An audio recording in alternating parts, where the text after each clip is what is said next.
أعوذ بالله من الشيطان الرجيم. بسم الله الرحمن الرحيم. طه ما أنزلنا عليك القرآن لتشقى إلا تذكرة لمن يخشى تنزيلا ممن خلق الأرض والسماوات العلى الرحمن على العرش استوى له ما في السماوات وما في الأرض وما بينهما وما تحت الثرى وإن تجهر بالقول فإنه يعلم السر وأخفى الله لا إله إلا هو له الأسماء الحسنى وهل أتاك حديث موسى إذ رأى نارا فقال لأهلهم كثوا إني آنست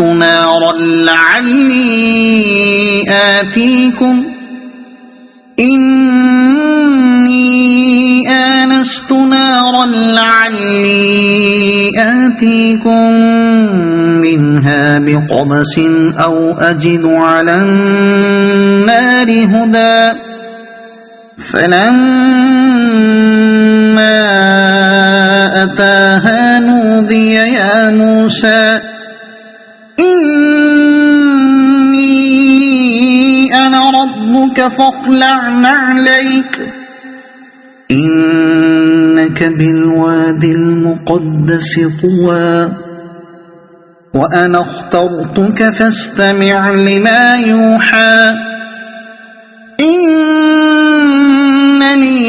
إنني أنا الله لا إله إلا أنا فاعبدني وأقم الصلاة لذكري إن الساعة آتية أكاد أخفيها لتجزى كل نفس بما تسعى فلا يصدنك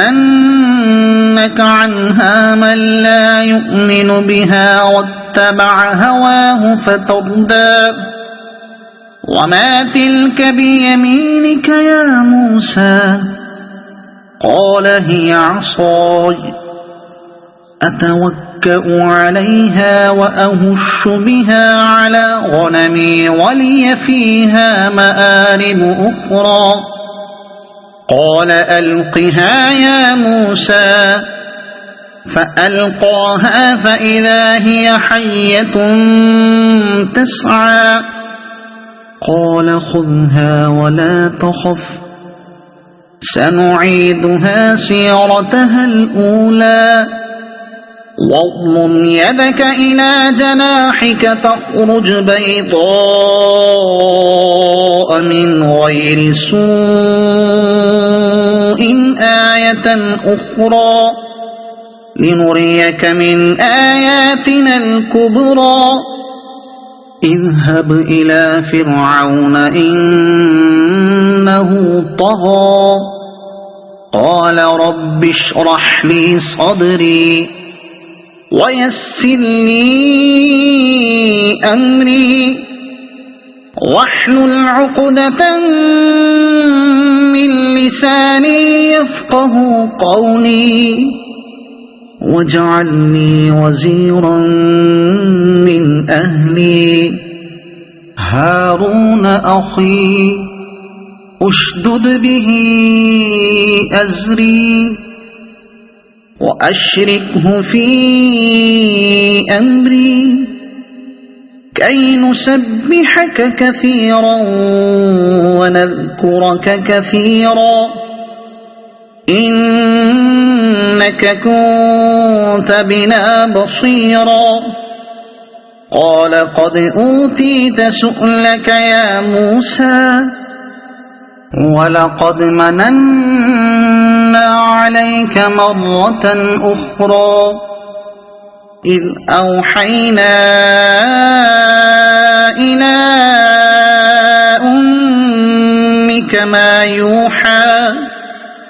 أن اقذفيه في التابوت فاقذفيه في اليم فليلقه اليم بالساحل يأخذه عدو لي وعدو له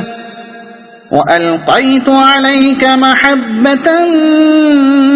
مني ولتصنع على عيني إذ تمشي أختك فتقول هل أدلكم على من يكفله فرجعناك إلى أمك كي تقر عينها ولا تحزن وقتلت نفسا فنجيناك من الغم وفتناك فتونا فلبثت سنين في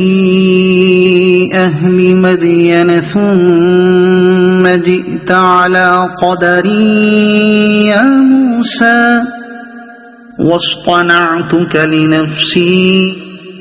اذهب أنت وأخوك بآياتي ولا تنيا في ذكري اذهبا إلى فرعون إنه طغى فقولا له قولا لينا لعله يتذكر أو يخشى قالا ربنا إننا نخاف أن يفرط علينا أو أن يطغى قال لا تخافا إنني معكما أسمع وأرى فأتياه فقولا إنا رسولا ربك فأرسل معنا بني إسرائيل ولا تعذبهم قد جئناك بآية من ربك والسلام على من اتبع الهدى إنا قد أوحي إلينا أن العذاب على من كذب وتولى قال فمن ربكما يا موسى قال ربنا الذي أعطى كل شيء خلقه ثم هدى قال فما بال القرون الأولى قال علمها عند ربي في كتاب لا يضل ربي ولا ينسى الذي جعل لكم الأرض مهدا وسلك لكم فيها سبلا وأنزل من السماء ماء فأخرجنا به أزواجا من نبات شتى كلوا وارعوا أنعامكم إن في ذلك لآيات لأولي النهى منها خلقناكم وفيها نعيدكم ومنها نخرجكم تارة أخرى ولقد أريناه آياتنا كلها فكذب وأبى قال أجئتنا لتخرجنا من أرضنا بسحرك يا موسى فلنأتينك بسحر مثله بمثله فاجعل بيننا وبينك موعدا لا نخلفه نحن ولا أنت مكانا سوى قال موعدكم يوم الزينة وأن يحشر الناس ضحى فتولى فرعون فجمع كيده ثم أتى قال لهم موسى ويلكم لا تفتروا على الله كذبا فيسحتكم بعذاب وقد خاب من افترى فتنازعوا أمرهم بينهم وأسروا النجوى قالوا إن هذان لساحران يريدان أن يخرجاكم من أرضكم بسحرهما ويذهبا بطريقتكم المثلى فأجمعوا كيدكم ثم أتوا صفا وقد أفلح اليوم من استعلى قالوا يا موسى إما أن تلقي وإما أن نكون أول من ألقى قال بل ألقوا فإذا حبالهم وعصيهم يخيل إليه من سحرهم أنها تسعى فأوجس في نفسه خيفة موسى قلنا لا تخف إنك أنت الأعلى وألق ما في يمينك تلقف ما صنعوا إنما صنعوا كيد ساحر ولا يفلح الساحر حيث أتى فألقي السحرة سجدا قالوا آمنا برب هارون وموسى قال آمنتم له قبل أن آذن لكم إنه لكبيركم الذي علمكم السحر فلأقطعن أيديكم وأرجلكم من خلاف ولأصلبنكم في جذوع النخل ولتعلمن أينا أشد عذابا وأبقى قالوا لن نؤثرك على ما جاءنا من البينات والذي فطرنا فاقض ما أنت قاض إنما تقضي هذه الحياة الدنيا إنا آمنا بربنا ليغفر لنا خطايانا وما أكرهتنا عليه من السحر والله خير وأبقى إنه من يأت ربه مجرما فإن له جهنم لا يموت فيها ولا يحيا ومن يأته مؤمنا قد عمل الصالحات فأولئك لهم الدرجات العلى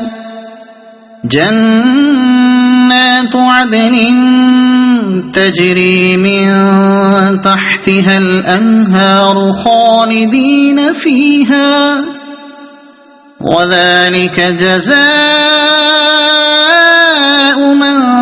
تزكى ولقد أوحينا إلى موسى أن أسر بعبادي فاضرب لهم طريقا في البحر يبسا لا تخاف دركا ولا تخشى فأتبعهم فرعون بجنوده فغشيهم من اليم ما غشيهم وأضل فرعون قومه وما هدى يا بني إسرائيل قد أنجيناكم من عدوكم وواعدناكم جانب الطور الأيمن ونزلنا عليكم المن والسلوى كلوا من طيبات ما رزقناكم ولا تطغوا فيه فيحل عليكم غضبي ومن يحلل عليه غضبي فقد هوى وإني لغفار لمن تاب وآمن وعمل صالحا ثم اهتدى وما أعجلك عن قومك يا موسى قال هم أولئك على أثري وعجلت إليك رب لترضى قال فإنا قد فتنا قومك من بعدك وأضلهم السامري فرجع موسى إلى قومه غضبان أسفا قال يا قوم ألم يعدكم ربكم وعدا حسنا أفطال عليكم العهد أم أردتم أن يحل عليكم غضب من ربكم فأخلفتم موعدي قالوا ما أخلفنا موعدك بملكنا ولكننا حملنا أوزارا من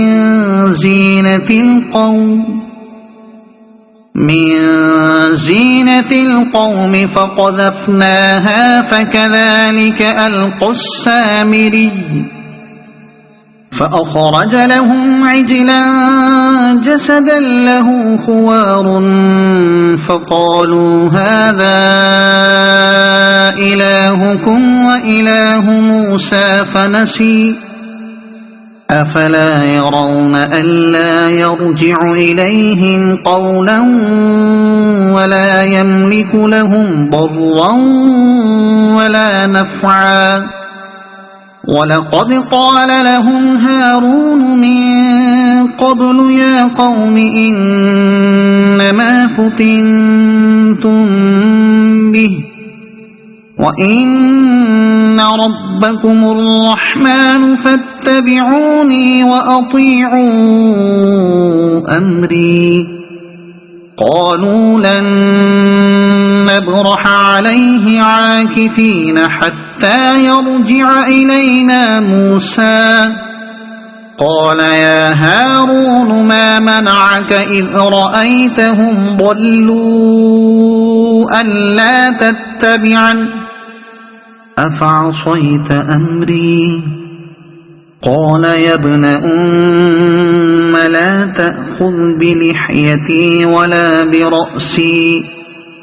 إني خشيت أن تقول فرقت بين بني إسرائيل ولم ترقب قولي قال فما خطبك يا سامري قال بصرت بما لم يبصروا به فقبضت قبضة من أثر الرسول فنبذتهما قال بصرت بما لم يبصروا به فقبضت قبضة من أثر الرسول فنبذتها وكذلك سولت لي نفسي قال فاذهب فإن لك في الحياة أن تقول لا مساس وإن لك موعدا لن تخلفه وانظر إلى إلهك الذي ظلت عليه عاكفا لنحرقنه ثم لننسفنه في اليم نسفا إنما إلهكم الله الذي لا إله إلا هو وسع كل شيء علما كذلك نقص عليك من أنباء ما قد سبق وقد آتيناك من لدنا ذكرا من أعرض عنه فإنه يحمل يوم القيامة وزرا خالدين فيه وساء لهم يوم القيامة حملا يوم ينفخ في الصور ونحشر المجرمين يومئذ زرقا يتخافتون بينهم إن لبثتم إلا عشرا نحن أعلم بما يقولون إذ يقول أمثلهم طريقة إن لبثتم إلا يوما ويسألونك عن الجبال فقل ينسفها ربي نسفا فيذرها قاعا صفصفا لا ترى فيها عوجا ولا أمتا يومئذ يتبعون الداعي لا عوج له وخشعت الأصوات للرحمن فلا تسمع إلا همسا يومئذ لا تنفع الشفاعة إلا من أذن له الرحمن ورضي له قولا يعلم ما بين أيديهم وما خلفهم ولا يحيطون به علما وعنت الوجوه للحي القيوم وقد خاب من حمل ظلما ومن يعمل من الصالحات وهو مؤمن فلا يخاف ظلما ولا هضما وكذلك أنزلناه قرآنا عربيا وصرفنا فيه من الوعيد لعلهم يتقون أو يحدث لهم ذكرا فتعالى الله الملك الحق ولا تعجل بالقرآن من قبل أن يقضى إليك وحيه وقل رب زدني علما ولقد عهدنا إلى آدم من قبل فنسي ولم نجد له عزما وإذ قلنا للملائكة اسجدوا لآدم فسجدوا إلا إبليس أبى فقلنا يا آدم إن هذا عدو لك ولزوجك فلا يخرجنكما من الجنة فتشقى إن لك ألا تجوع فيها ولا تعرى وأنك لا تظمأ فيها ولا تضحى فوسوس إليه الشيطان قال يا آدم هل أدلك على شجرة الخلد وملك لا يبلى فأكلا منها فبدت لهما سوآتهما وطفقا يخصفان عليهما من ورق الجنة وعصى آدم ربه فغوى ثم اجتباه ربه فتاب عليه وهدى قال اهبطا منها جميعا بعضكم لبعض عدو فإما يأتينكم مني هدى فمن اتبع هداي فلا يضل ولا يشقى ومن أعرض عن ذكري فإن له معيشة ضنكا ونحشره يوم القيامة أعمى قال رب لم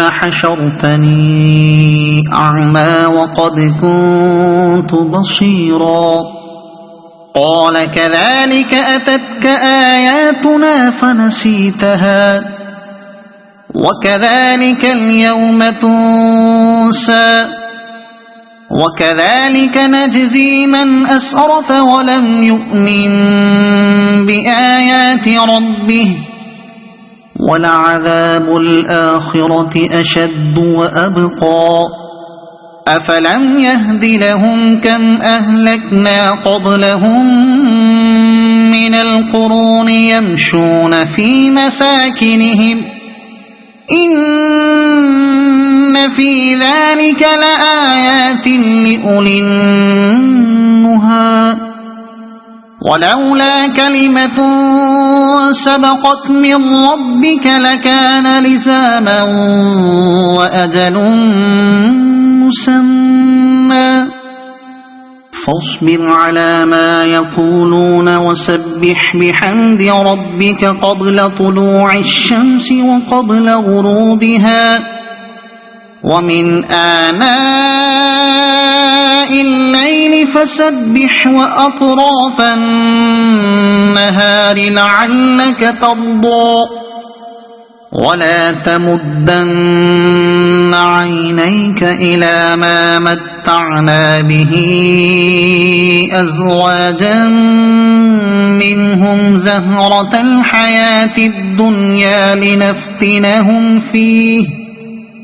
ورزق ربك خير وأبقى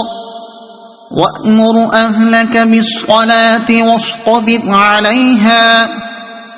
لا نسألك رزقا نحن نرزقك والعاقبة للتقوى وأمر أهلك بالصلاة واصطبر عليها لا نسألك رزقا وقالوا لولا يأتينا بآية من ربه أولم تأتهم بينة ما في الصحف الأولى ولو أنا أهلكناهم بعذاب من قبله لقالوا ربنا لولا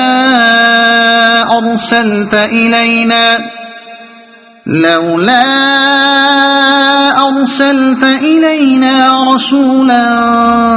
فنتبع آياتك من قبل أن نذل ونخزى قل كل متربص فتربصوا فستعلمون من أصحاب الصراط السوي ومن اهتدى. صدق الله العظيم.